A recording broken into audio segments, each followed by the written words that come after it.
Hi there guys, it's me again. In this video I'm gonna show you how to get about me on Discord mobile.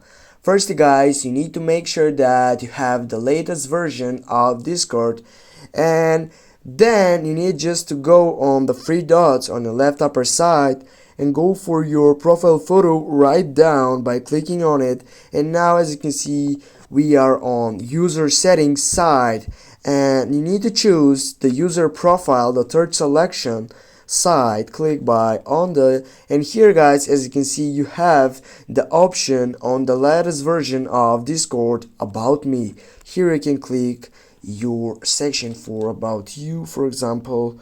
Now if you want to save it, just get it back.